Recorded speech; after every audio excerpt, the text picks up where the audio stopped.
Kita ke informasi pertama, Saudara. Menteri Sosial Saifullah Yusuf melihat penanganan tersangka Agus, penyandang disabilitas yang menjadi tersangka pelecehan seksual dalam kunjungannya ke Mataram, NTB. Sementara polisi terus melakukan pemeriksaan saat ini. Sudah ada 15 orang melapor menjadi korban Agus. Mensos Saifullah Yusuf menyimak proses kolaborasi yang dilakukan Komite Disabilitas Daerah dan Polda NTB dalam menangani tersangka Agus yang merupakan penyandang disabilitas. Mensos meninjau fasilitas dan penanganan bagi tersangka difabel. Sementara polisi memperpanjang status tahanan rumah Agus 40 hari ke depan untuk memperlancar penanganan kasus. Butuhkan apa, kursi roda atau mungkin juga fasilitas-fasilitas lain seperti toiletnya segala macam itu kan memerlukan layanan khusus. Jadi yang sifatnya layanan khusus itu disiapkan semua oleh bapak-bapak kepolisian. Ini penting sekali. Jadi sehingga ketika Mas Agus misalnya yang diperiksa memang dalam keadaan tidak tertekan, dalam keadaan nyaman, sehingga dia siap diperiksa karena hak-haknya sudah dipenuhi.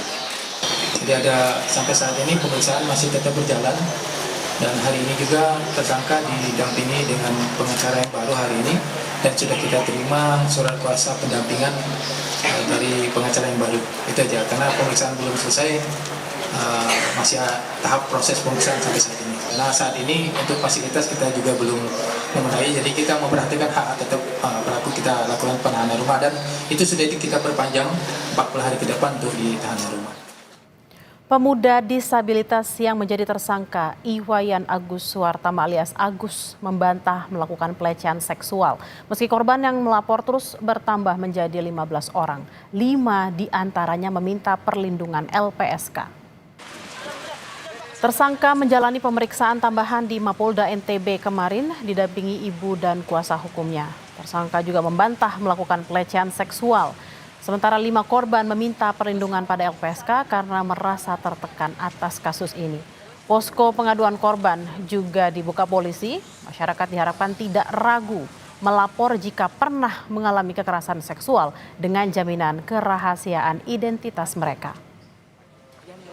Lalu bagaimana penanganan polisi terhadap kasus pelecehan seksual oleh penyandang disabilitas? Kita tanyakan pada jurnalis Kompas TV, Fitri Rahmawati di Polda Nusa Tenggara Barat. Selamat siang Fitri, bagaimana perkembangan penyelidikan kasus pelecehan seksual yang dilakukan oleh Agus? Selamat siang Bella dan juga saudara. Kelanjutan dari kasus ini bahwa pada Senin kemarin Agus kembali diperiksa oleh Direktorat Reserse Kriminal Umum di Polda Nusa Tenggara Barat. Agus didampingi oleh ibunya dan juga tim pengacaranya yang jumlahnya cukup besar, sebanyak 17 orang yang mendampingi Agus ini. Di dalam proses pemeriksaan tersebut, Agus tetap membantah melakukan dugaan pelecehan seksual yang dilakukan pada korban. Dan pada saat yang bersamaan Bella juga Menteri Sosial Saifullah Yusuf datang ke Polda Nusa Tenggara Barat untuk memastikan apakah penyandang disabilitas yang berhadapan dengan hukum benar-benar sudah mendapatkan hak-haknya dan proses pelayanan serta penanganannya seperti apa disaksikan langsung oleh Menteri Sosial pada Senin kemarin. Dan saat ini proses pemeriksaan itu sudah dilakukan di Polda Nusa Tenggara Barat sehingga kemudian Agus dikembalikan ke rumah karena menjalani tahanan rumah. Bella. Fitri, mengapa 5 korban meminta perlindungan LPSK? Apakah ada ancaman dari pelaku dan bagaimana korban Agus lainnya? Ya Bella, sebelum itu saya juga ingin menyampaikan kepada Bella dan juga saudara bahwa Jaksa Penuntut Umum juga telah meminta aparat kepolisian untuk melengkapi berkasnya untuk melakukan rekonstruksi yang rencananya akan dilakukan pada Rabu besok di lokasi ini di Taman Udayana. Karena Jaksa Penuntut Umum ingin kasus tersebut mendapat kepastian yang jelas bahwa rekonstruksi peristiwanya seperti apa sehingga nanti bisa langsung berkas tersebut diproses menjadi P21 sehingga bisa langsung disidangkan.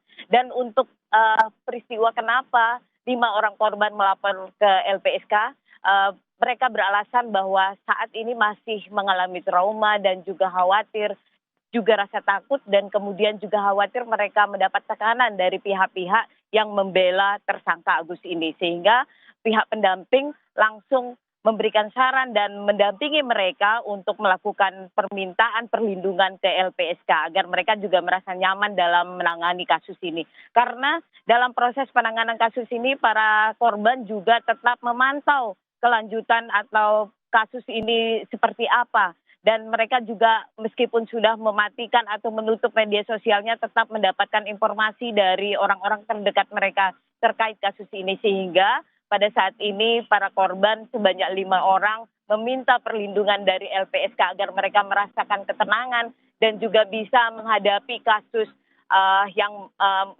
melibatkan mereka dan melibatkan tersangka Agus ini. Dan juga pada saat kemarin Bella, Menteri Sosial juga memastikan bahwa perlindungan terhadap para korban akan tetap menjadi prioritas utama. Bella. Fitri, apakah ada keterangan rekonstruksi besok akan dihadiri juga oleh Agus?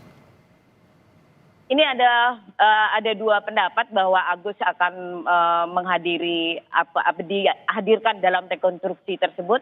Namun juga aparat kepolisian belum memastikan apakah nanti Agus akan dihadirkan pada saat rekonstruksi pada Rabu besok ini.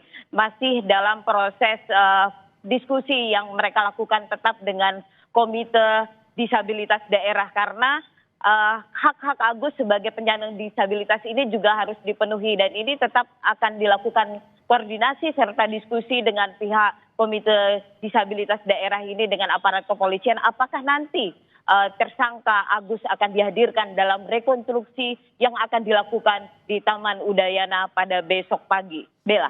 Baik, kita akan nantikan bersama seperti apa perkembangan dari dugaan kekerasan seksual yang dilakukan oleh pemuda disabilitas. Terima kasih Fitri Rahmawati langsung dari Polda Nusa Tenggara Barat. Selamat bertugas kembali.